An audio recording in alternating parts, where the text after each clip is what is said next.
Nació en Bélgica el 26 de agosto de 1914 y murió en París el 12 de febrero de 1984. Ahora, a esta altura, digo, ¿no? 107 años después, 107 años después de su nacimiento, ¿alguien puede sospechar que hubo pocos escritores tan argentinos como Julio Cortázar? No sé si es un mérito en sí mismo esto. Está claro que ser argentino te da simplemente una condición, y él esa condición la tuvo, si querés, autopercibida cuando no se hablaba de esta palabra. Aunque él, claro, más de una vez había contado que había nacido en Bélgica por una cuestión accidental y turística. Su padre era diplomático, estaban en ese entonces en Bélgica. En Europa estaba comenzando ni más ni menos que la Primera Guerra Mundial y nacía un tal Julio Florencio Cortázar, sin renunciar nunca a esa nacionalidad.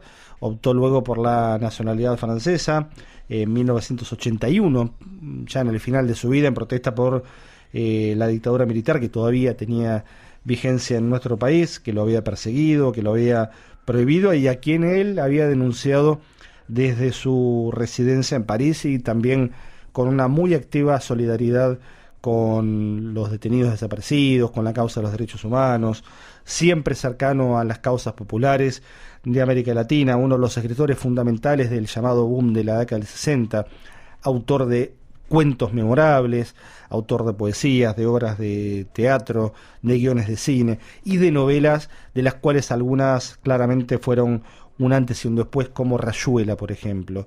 Definitivamente hablar de Julio Cortázar es hablar de una parte muy importante de su literatura, de la literatura argentina.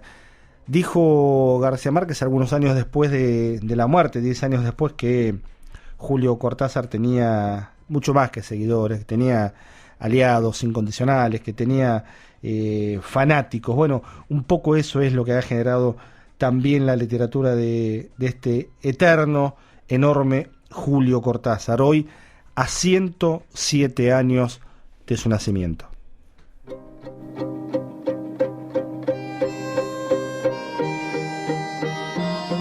Vos ves la cruz del sur y respirás el verano con su olor a duraznos, y caminas de noche, mi pequeño fantasma silencioso, por ese Buenos Aires, por ese siempre mismo Buenos Aires.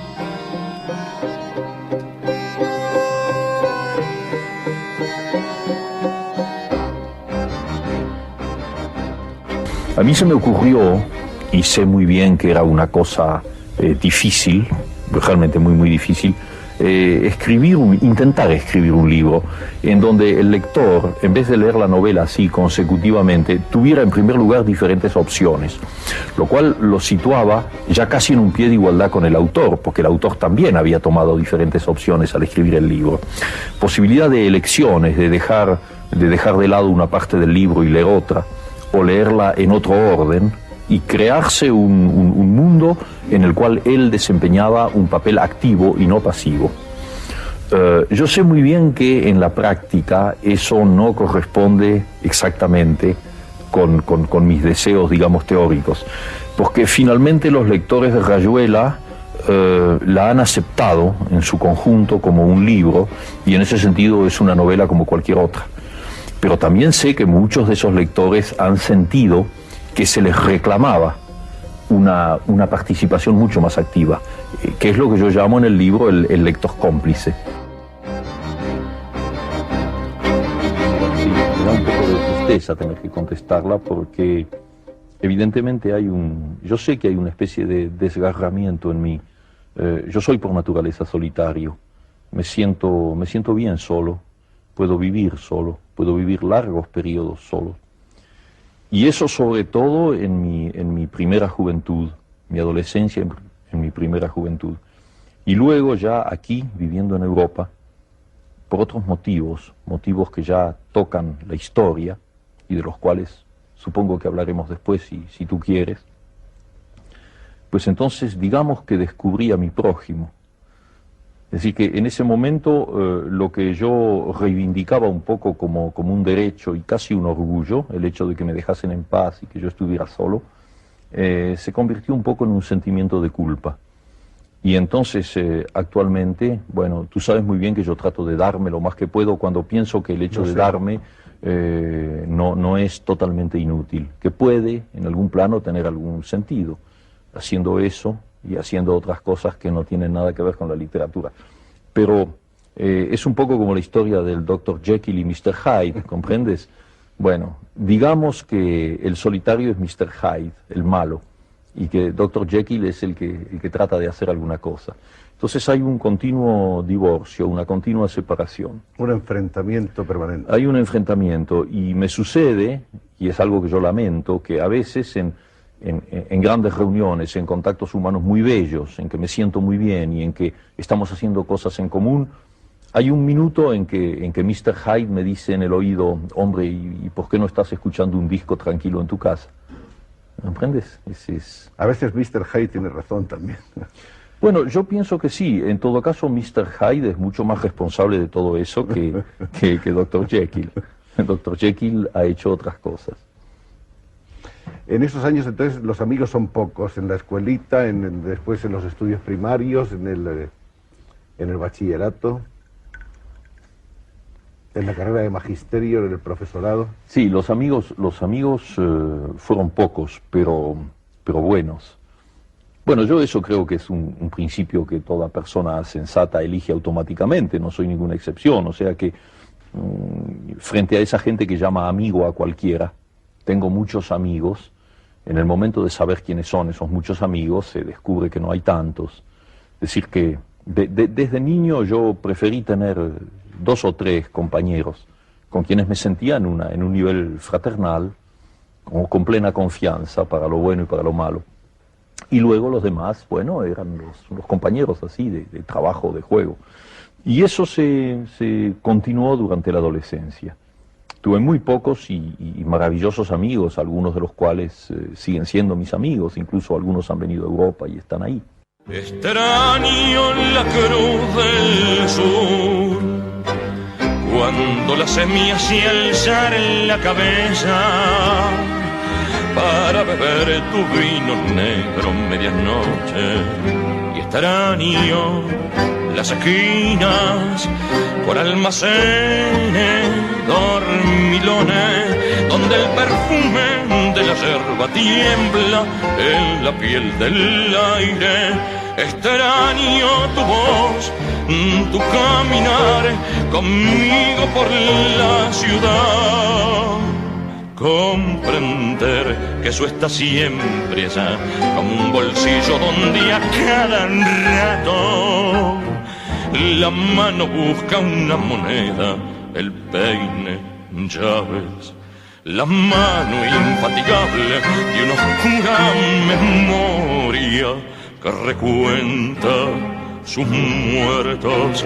La cruz del sur, el mate amargo y las voces de amigos usándose con otro. Me duele un tiempo amargo, lleno de perros y desgracia, la agazapada convicción de que volver es vano. Comprender que un mar es más que un mar, que las muertes se visten de distancia para llegar de poco lenta, interminable, como una melodía que se resuelve al fin en humo de silencio. Extraño ese callejón. Un señor toma diario el tranvía después de comprar el diario y ponérselo bajo el brazo. Media hora más tarde desciende con el mismo diario bajo el brazo. Pero ya no es el mismo diario. Ahora es un montón de hojas impresas que el señor abandona en un banco de la plaza. Apenas queda solo en el banco, el montón de hojas impresas se convierte otra vez en un diario hasta que un muchacho lo ve, lo lee y lo deja convertido en un montón de hojas impresas. Apenas queda solo en el banco, el montón de hojas impresas se convierte otra vez en un diario, hasta que una anciana lo encuentra, lo lee y lo deja convertido en un montón de hojas impresas. Luego se lo lleva a su casa y en el camino lo usa para empaquetar medio kilo de acelgas, que es para lo que sirven los diarios después de estas excitantes metamorfosis. El diario a diario, Julio Cortázar, a 107 años de su nacimiento. Y nosotros hasta acá llegamos con puro contenido. Vamos a volver mañana a partir de las 2 de la tarde al aire de Cooperativa. Se quedan con Última Parada, con Pablo Ramich y equipo, y nosotros les agradecemos mucho que nos hayan acompañado y les deseamos que pasen una buena jornada. Chao, hasta mañana.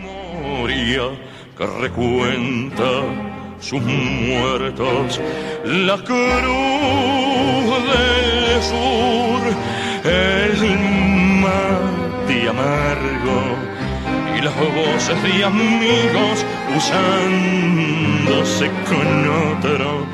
Me duele un tiempo amargo, lleno de perros y desgracia, la agazapada convicción de que volver es vano. Comprender que un mar es más que un mar, que la muerte se viste en distancia para llegar de poco lenta, interminable, como una melodía que se resuelve al fin en humo de silencio. Extraño ese callejón que se perdía en el campo y el cielo, con sauces y caballos y algo como un sueño. Y me duelen los nombres de cada cosa que hoy me falta. Cómo me duele estar tan lejos de tus caricias y tus labios. Extraño tu voz, tu caminar conmigo por la ciudad.